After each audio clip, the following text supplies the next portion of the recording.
Hey there, ladies and gentlemen, and welcome back. I'm your host, PattSun, and today we're going to be taking a look at r/relationships, where OP's cheating wife is now bitter and miserable. Let's begin. I am so happy that my ex-wife is miserable. Posted by Reddit user Barrett Calderon. 3 years ago I, 48 male, found out my wife, 46 female, was having an affair. She met a guy at work and came home one day telling me she was in love with him, no longer loved me and wanted a divorce. This was a guy she'd only known for 3 months at the time. Burn the witch! She and I had been together since we were in our 20s. We have 3 kids, 28 male, 26 male, and 23 female. Well, I tried to fight for my marriage and didn't want a divorce, but she simply would not stop seeing this guy. After one weekend where she disappeared from Friday afternoon to Sunday night, I ended up throwing her out of the house. She immediately moved in with this guy. The only excuse she ever gave me was, "I never wanted to hurt you, but there's just something about this guy and I deserve to be happy."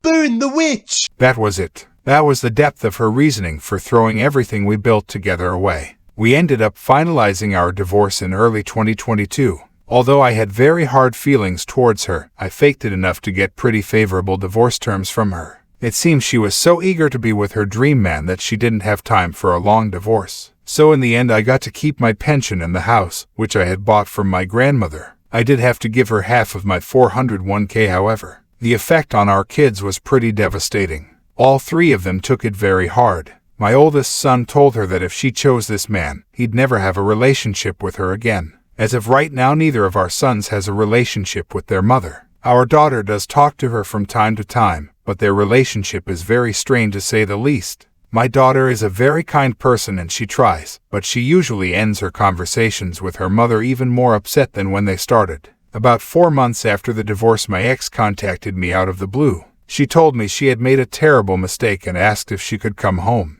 Her dream man turned out to be an alcoholic who she says is verbally abusive and wasted all of her money. I used this opportunity to tell her exactly what I thought of her as a person, a wife, and a mother. I told her this was her life now and to deal with it. I told her she no longer had a home in my house and to never contact me again. Then a few things happened over the last year that have driven her to start trying to contact me again. First off, I met someone. My sister introduced me to a friend of hers who is also divorced. She and I hit it off. We've been seeing each other since last summer, and while we've agreed that neither of us wants to get married again, we are together. Once my ex heard about this, she once again tried to contact me, but I ignored her. My son also got married and didn't invite his mother. She again contacted me to try to get me to intervene on her behalf. I told her I would talk to him, but I never did. Secretly, I feel like she deserves all the pain she's feeling when it comes to our kids. She destroyed our family without so much as an afterthought. Too bad, so sad. Now she recently told our daughter that she finally broke it off with the dream man because she couldn't take his drinking and total lack of responsibility. He wasted half of the 401k that I had to give her. He also totaled her car driving drunk. This from a man in his 40s.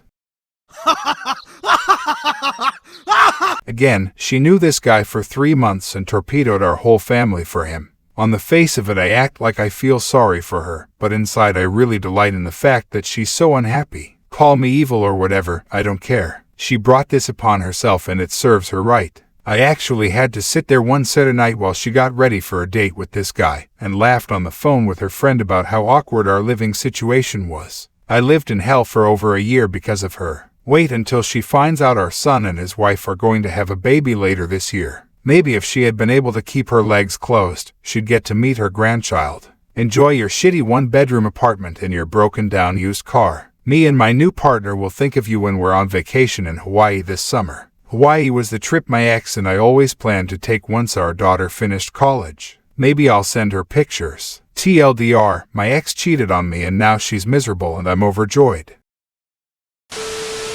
Ladies and gentlemen, it is now yet another story time with your creepy Uncle PattSun. So when I was young, my grandfather always told me that the best revenge was living well. And being the young lad that I was back then, I never believed it. That is until decades later, when an ex of mine made it her mission to tell everyone that I was abusive to her, that I cheated multiple times, and those were the reasons why we broke up. Not because I caught her flirting with another man. And she did all of that just because I was living a comfortable and meaningful life while she was still stuck in the slums years after our breakup. OP, you are not an asshole for feeling a bit of glee for her misery after what she has done to your family. She deserves all the hatred she's receiving from your children. You have nothing to feel guilty about. I hope that your trip in Hawaii will be wonderful. And don't forget to post all of the pictures on social media and ask your children to share it to everyone as well. And now for today's second story. My girlfriend quit her job after getting a $60,000 check. Now she has nothing. Posted by Reddit user RolyPoly91.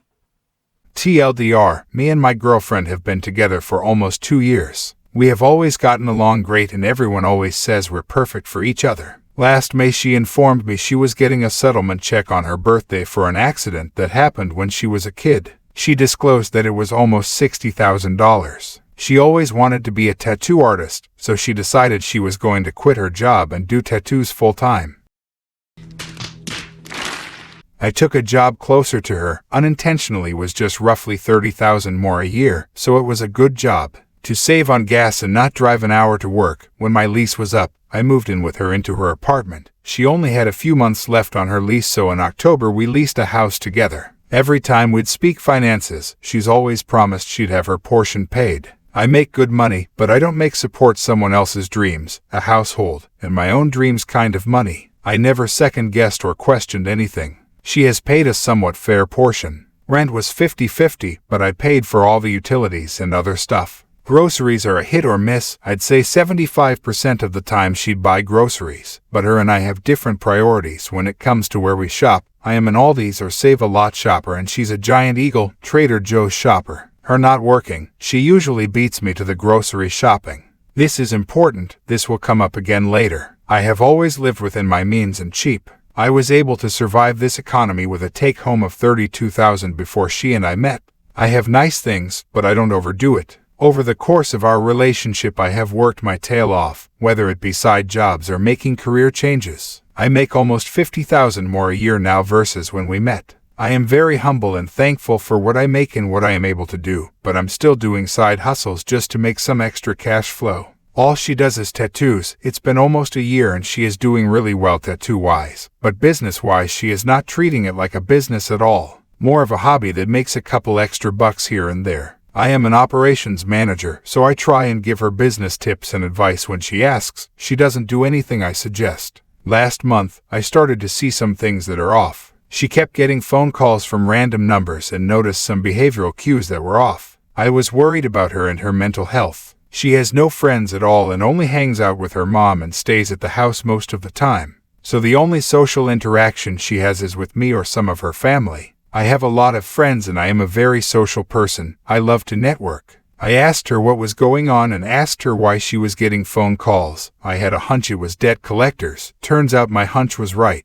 She maxed out her credit cards. I told her I was concerned about her well-being and asked her where she was at money-wise. She turned it around into me being the bad guy for having concerns and promised me 50 times her portion would be paid. Still pissed off at me and trying to gaslight me into it being my problem. I don't put up with that. Fast forward to last week, she tells me we need to talk. I'm making dinner and ask her about it. She tries to beat around the bush. I was upfront and told her we are a couple and need to talk about it no matter how uncomfortable it makes us feel. She tries to beat around it still by nonchalantly asking me to pay this month's bills, in total of $25. I then inform her what the amount was and asked her, how did we get in this situation? Only asking so we can come to a resolution. She kept using her spending money on groceries as an excuse. She has bought some stuff for the house, but most of it was stuff for her and she did buy a washer and dryer. She wanted a $25 washer-dryer set. I did not. I'm pretty mechanically inclined and I was more than happy to get a $500 washer-dryer set off of Marketplace. She refused, so I gave her $500 for her $25 washer-dryer set.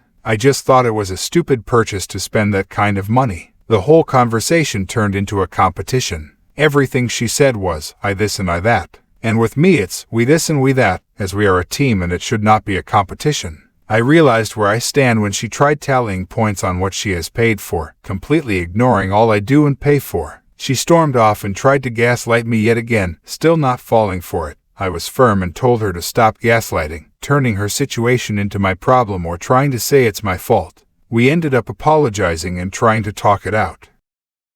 That's stupid! You're stupid! Stop being stupid! A few days go by and it's eating me away with thoughts like, is she really this financially responsible? She refuses to get a full-time job and do tattoos on the side. She wants tattooing to be her full-time thing. I ask her how the job hunt's going and tell her it's been eating me up.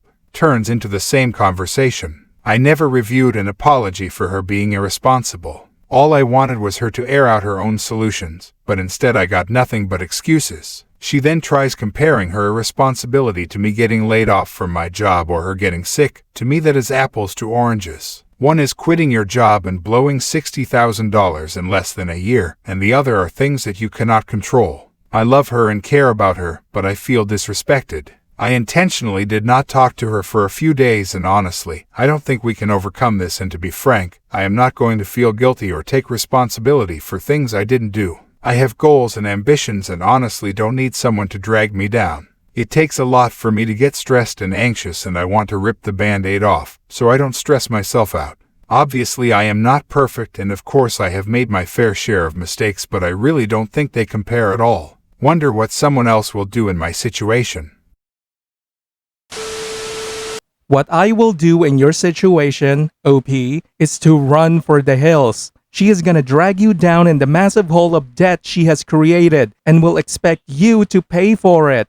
It's already happening now, my dude. She pissed away a shit ton of money and is trying to blame you for it, so that you will feel guilty and pay for everything rather than make any changes to her stupid behavior. OP, you already got a glimpse into what a future with her is gonna be like. Run away now, my friend. Viewer support is the best way for me to remain independent and continue bringing you these daily videos, which will always be here on my channels for you to watch absolutely free. So please consider subscribing to me on Rumble and on YouTube. Both will be linked in the description box down below. Thanks for listening, everyone. If you even somewhat enjoyed today's story, make sure to give this video a thumbs up, and if you really like it, consider subscribing to PattSun to never miss a future upload. Stay strong.